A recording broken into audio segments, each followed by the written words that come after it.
नमस्कार, आदाब व सत श्री अकाल। मैं हूं सुलिंदर परिहार और आप जुड़ चुके हैं चैनल वन के साथ।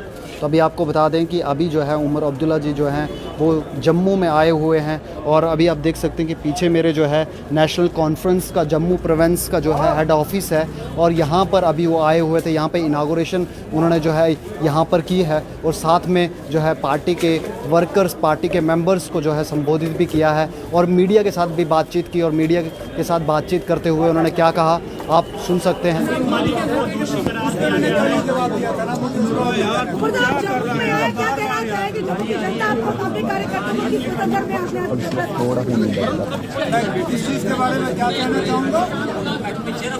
सर, आज की प्रेस वार्ता के लिए आप क्या कहना चाहेंगे? जो आज की प्रेस वार्ता किस चीज के लिए रखी है? आज कोई प्रेस कॉन्फ्रेंस नहीं है। हमने अपने मीडिया दफ्तर का इनॉग्रेशन किया, उसके बाद मैं अपने साथियों से यहाँ मिलने आया हूँ। लगातार 7-8 दिन वीर पंजाल के दौरे के बाद मैं अपने यहाँ जो जम्मू शहर के मेरे के साथ 5-7 मिनट गुजारने आया हूँ और कोई मकसद नहीं। जहाँ तक कश्मीर की टारगेटेड किलिंग, बड़ा अफसोस होता है। अफसोस इसलिए कि बेगुनाह लोग जो है इस तरह लगातार एक के बाद एक मारे जा रहे हैं। और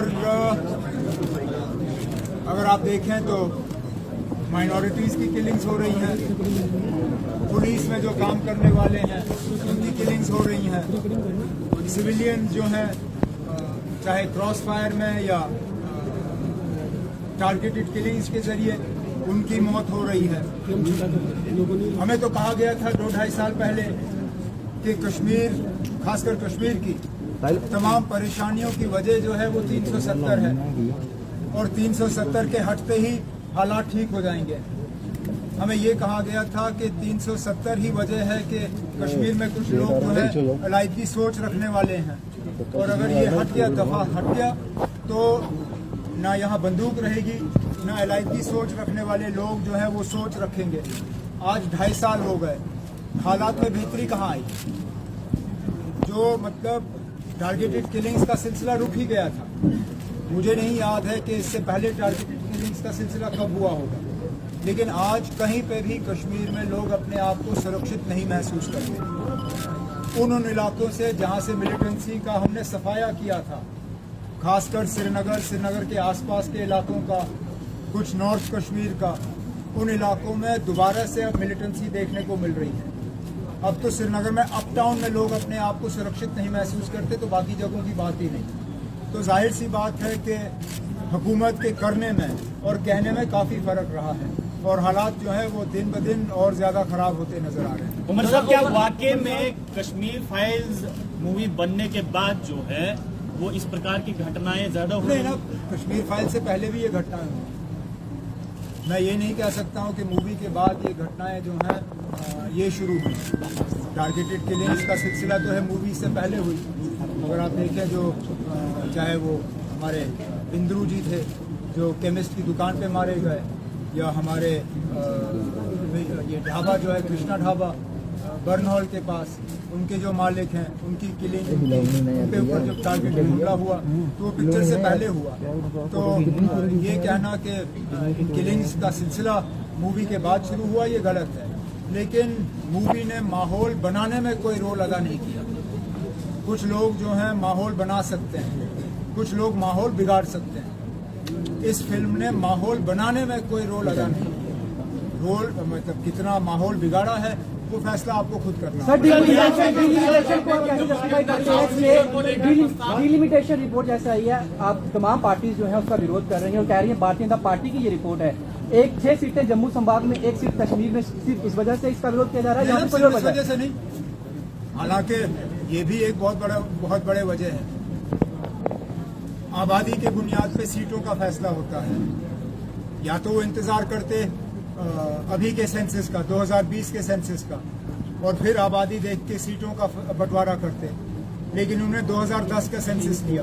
आप 2010 के आंकड़े ले लीजिए, उसमें देख लीजिए कश्मीर और जम्मू में आबादी में फ़र्क कितना है, और फिर देख लीजिए क्या ये 6 और 1 का फैसला ये सही है या गलत है। लेकिन वो छोड़ दीजिए, उसके बाद फिर जिस तरह इन्होंने सीटों का की जो है डिमार्केशन की है, जिस तरह इन्होंने इलाकों को काटा है और जोड़ा है, इसमें ना सीधा सीधा जो है एक पार्टी को और कश्मीर में उनके कुछ सहयोगी दल जो हैं उनको फायदा पहुंचाने के लिए किया है। अब आप मिसाल के तौर पे इन्होंने जम्मू पार्लिमानी सीट में से रजौरी पुंछ का इलाका काट दिया, लेकिन वहां पे भी इन्होंने थोड़ा सा फर्क किया। अब कालाकोट का इलाका जो है, कालाकोट सुंदरबनी, वो काट के जम्मू के साथ रखा, लेकिन नौशेरा का इलाका जो जम्मू से थोड़ा ज्यादा करीब बनता है उसको अनंतनाग के साथ रखा। अब मुझे समझा दीजिए क्यों?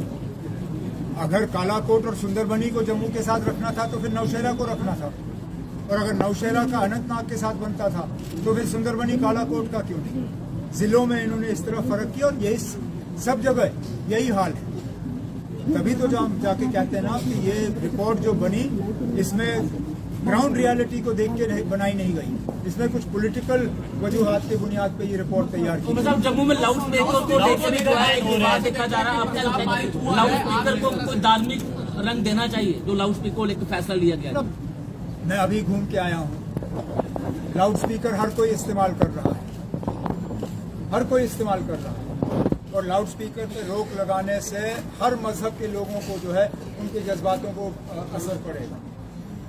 मैं तो ये कहता हूँ ना कि कोई बीच का रास्ता अपना लीजिए, कोई वक्त मुकर्रर कर लीजिए जहाँ पे लाउड स्पीकर का इस्तेमाल जो है वो सही हो।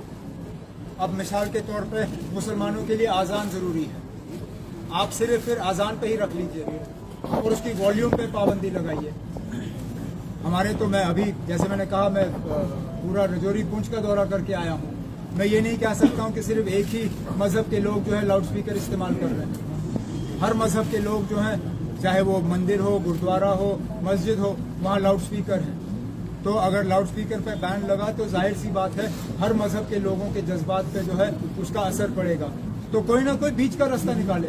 अगर बैन के बजाय आप लोगों को बुलाइए, उनसे मशवरा करिए और कोई इस तरह का रास्ता निकाल लीजिए जिससे कि लोगों को परेशानी भी ना हो और लोगों के जज्बात के साथ खिलवाड़ भी ना हो। यासीन मलिक ने अपने गुनाह कबूल किया।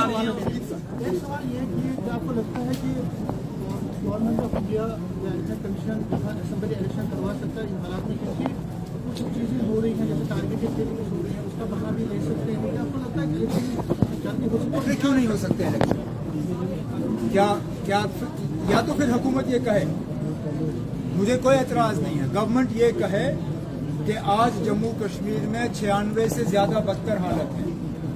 अगर वो ये मानने के लिए तैयार है तो फिर मुझे कोई एतराज़ नहीं है, ना वो ना करें इलेक्शन, क्योंकि इससे पहले भी 90 और 96 के बीच में इलेक्शन नहीं करा सके, ना वो असेंबली के करा सके ना वो पार्लियामेंट के करा सके।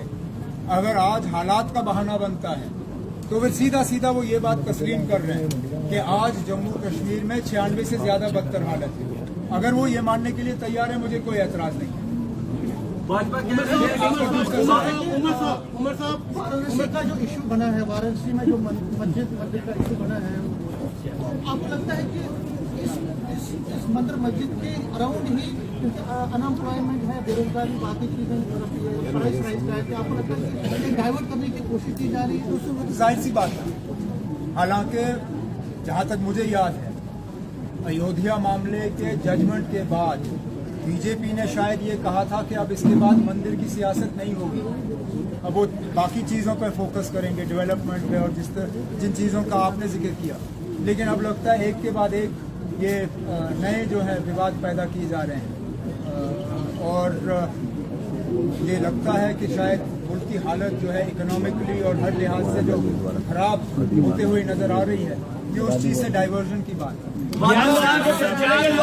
सज्जाद लोग कह रहे हैं कि कश्मीरी पंडित की मृत्यु होती है। उमर साहब, गांधरबल में कायम खीर भवानी की मंदिर में जो पानी है उसका रंग लाल हुआ और कश्मीरी पंडितों का ये कहना है कि ये संकेत जो वो सही नहीं है, क्या कहेंगे? मैं नहीं कह सकता हूँ कुछ ना, मैं नहीं जानता हूँ, वो बेहतर जानते हैं कि ना इस पानी के रंग का हालात पे क्या असर पड़ेगा, वो आपको उनसे पूछना। भाजपा कह रही है कश्मीर में 125 फ्लाइटें डेली जा रही है, स्टोन पेल्टिंग शुरू हो चुकी है। ये क्या 125 फ्लाइटें डेली जा रही है कश्मीर में, और 125 फ्लाइटों की तो कोई ताकत है नहीं एयरपोर्ट में। स्टोन पेल्टिंग तो चलिए ना, बीच बीच में स्टोन पेल्टिंग तो हम लोगों ने भी बंद करा दी थी, लेकिन हालात अगर हमको इन हालात में नॉर्मल सी नजर आ रही है, जहां सरकारी मुलाजिम अपने दफ्तर में टेबल के पीछे बैठे गोलियों का शिकार हो, या पुलिस का जवान घर बैठे बैठे गोलियों का शिकार हो, या इसी तरह और जो टारगेटेड किलिंग्स हुई हैं, अगर ये नॉर्मल सी का एक उनको नया रूप नजर आ रहा है तो मैं इसमें कुछ क्या नहीं सकता। लेकिन मैं इतना जरूर कहूंगा कि फ्लाइट्स और टूरिज्म जो है वो नॉर्मल सी नहीं है। नॉर्मल सी ये है कि खौफ ना रहे, डर ना रहे, कश्मीरी हमारे पंडित जो है वहां से भागे ना, वो तो सब नौकरी छोड़ के भागने के लिए तैयार है। क्या ये नॉर्मल सी है? मजबूरन इंसाफ हासिल करने के लिए वो पीएचडी के लीडरों से मिले, पीएचडी के लीडर फिर गवर्नर साहब के पास गए कि किसी तरह ये जो कश्मीरी पंडितों का दोबारा कश्मीर छोड़ के भागने का प्रोग्राम बन रहा है, इस पे रोक लगे। ये नॉर्मल सी नहीं है।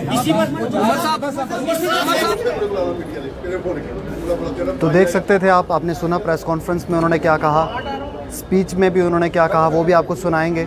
और आप चैनल 1 को देख रहे थे और चैनल 1 को देखते रहें।